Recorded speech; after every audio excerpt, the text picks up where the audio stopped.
Hey guys, and welcome to another layout construction video. Today what we're going to do is actually build the main framework that's going to go along this vertical wall piece that we built last time. So what I'm going to do right now is pull out a bunch of 1x2s, take some measurements, and then we'll start to put things together. And I'll talk a little bit about the different construction styles that we're going to use down here versus the rest of the peninsula. So let's get started.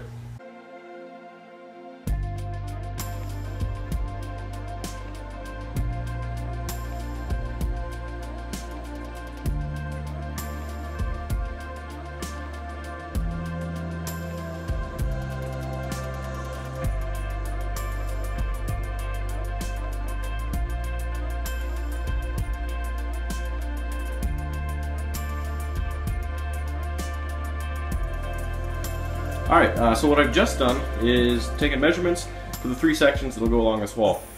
Towards the far end, we're actually going to have a small L-Girder section, so we have 1x4s laid out, and I'm going to attach some 1x2s to it and then make cuts. Over here is our longest section. This will be a full 8-foot section, so let's put 3 1x2s over there, because that'll be good enough to do the cross pieces as well as the long parallel pieces. And then over here we have another 3 1x2s, and this will be for this final section that comes over to the wall. And this will be just a little bit shorter. So this will tether the vertical kind of like peninsula support section to the wall that's right behind me. So I have the measurements. I'm going to start to put together the L-Girder section. I'll make some cuts, and then we'll start to put things together. So I just wanted to explain that really quick so you kind of have some idea of what I'm doing. And it'll start to make sense as we get a little more progress done.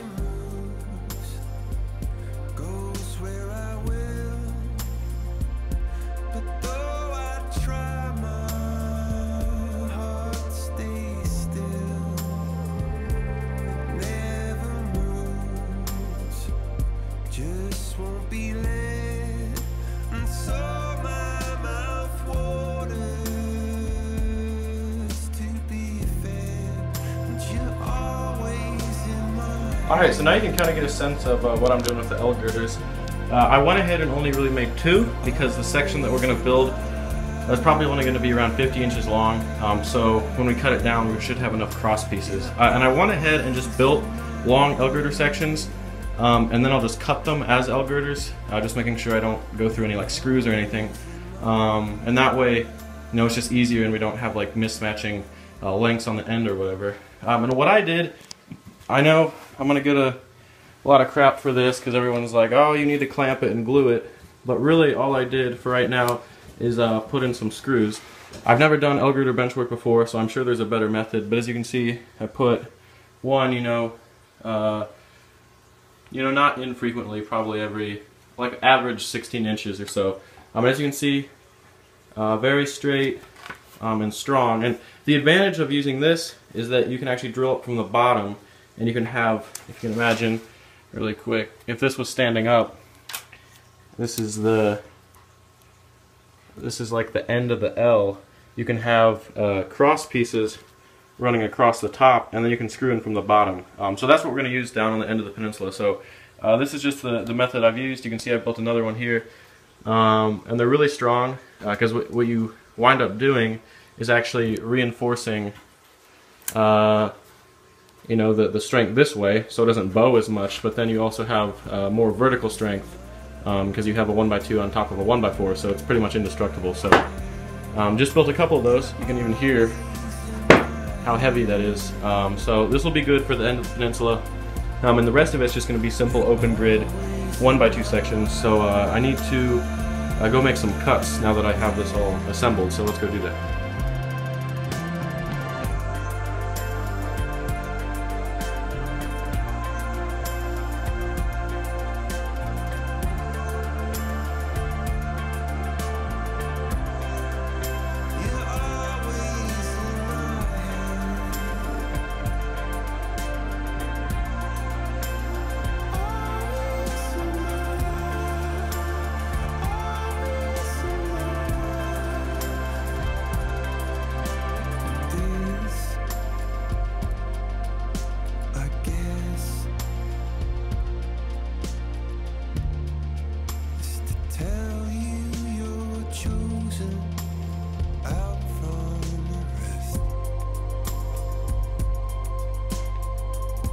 So as you just saw, I finished cutting all the pieces of wood. So here we have this is our long L-Girder section.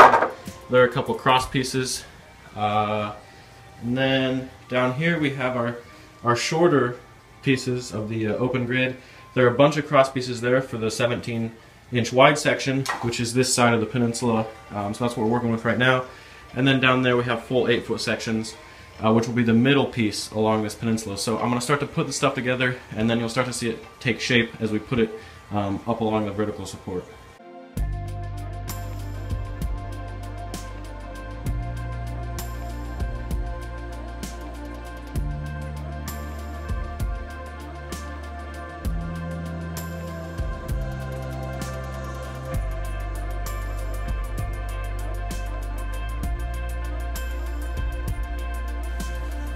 Well, here it is. This is the first section of bench work that's going along the peninsula, and you can really get a sense of what it's going to look like. So it's kind of exciting for me to actually have something here. I can kind of visualize what we're going to wind up with, and you also get a sense of aisleway width, and this feels really comfortable. So I'm happy with what we have here, happy with the depth that we have here. So the next thing that I need to do is build simple open grid bench work just like this to fill in from here down to the wall. So it's going to be a little shorter of a section. I already have the pieces cut, so I just need to put it together. And then I also need to put the L-Girder frame together. Again, I've already cut that, so I'm just going to put that together really quick. And then we'll come back here when we have all those sections, and then we'll try to prop them up against the vertical supports here, and hopefully get them screwed in right away.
Wow, it's really actually starting to take shape, as you can see.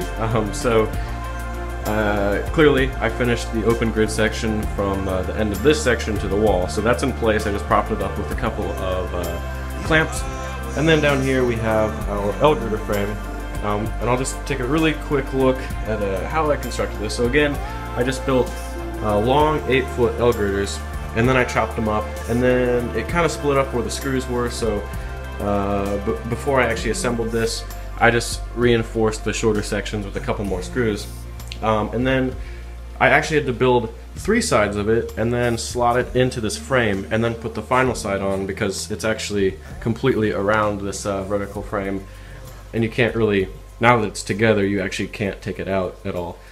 So on each of these joints I put 2 screws in the end.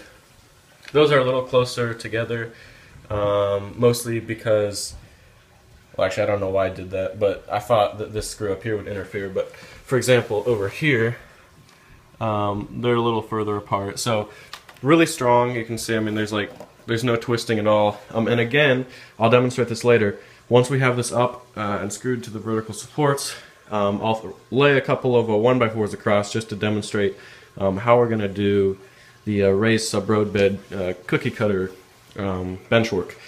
So what I need to do right now is actually determine the height that this framework needs to go at. I'm going to screw it into this vertical frame, and then I'm going to build a couple legs for this, and this will basically just act as like a standalone table, and then I'll actually screw it into the vertical frame and the rest of the framework, and that'll create kind of like one integrated piece, and it should be really strong. And then probably in the next video, as I said earlier, I think I may have said this, we're going to work over there and then finish the other side of the peninsula. So let me make a few cuts for these legs, and get this screwed into the wall section, and then we'll move on.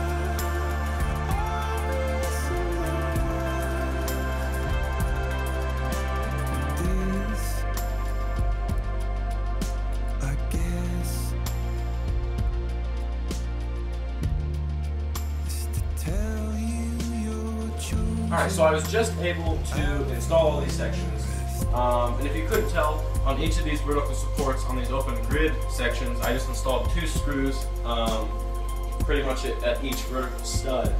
And then down here, I connected the 2 sections with a couple of screws as well. And then over here on the L-Girder frame, I just put in 2 screws on this 2x4 through the 1x4, so that's tied in. The toughest part about this was actually deciding what height the framework would be.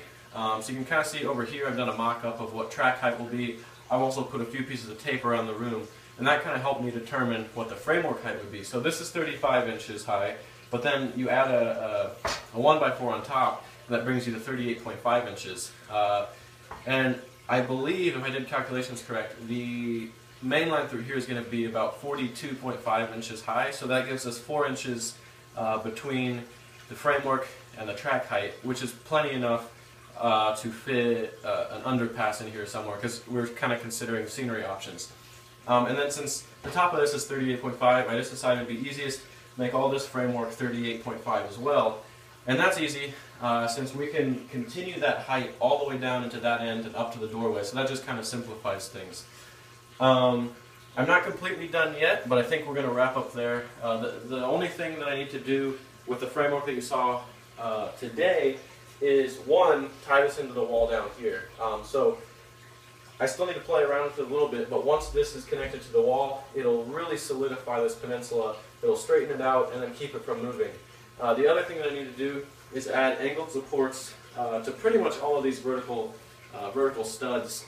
And then drop a few reinforced legs. Not many, because I want it to stay clean, but if we just have a couple of reinforced legs and a bunch of angled supports, oh, excuse me, if you imagine that being on both sides when we're done, the peninsula will pretty much be impossible to move, so that'll really help.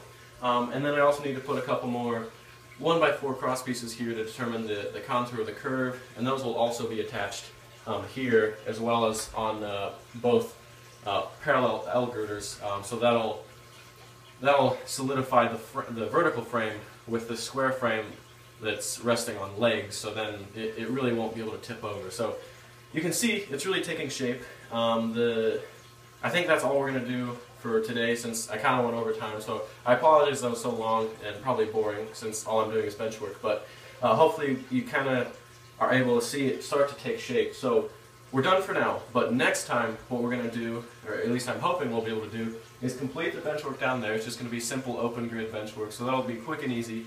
And then on the other side, all we have again is open grid bench work. So we'll be able to finish the peninsula and finish the bench work down there. And then all we'll have left on the lower level for framework or bench work will be the plywood sub-road bed and then the lift out sections. So then you'll really be able to see the layout take shape, and then after that we can essentially start laying track before we move to the upper level. So that's all I have for this time. Hopefully you enjoyed it. Again, I'm sorry that it was so long and not super intriguing, but you'll definitely be able to see more progress very soon. So again, I appreciate you guys for watching, and stay tuned for more content very soon. Thanks.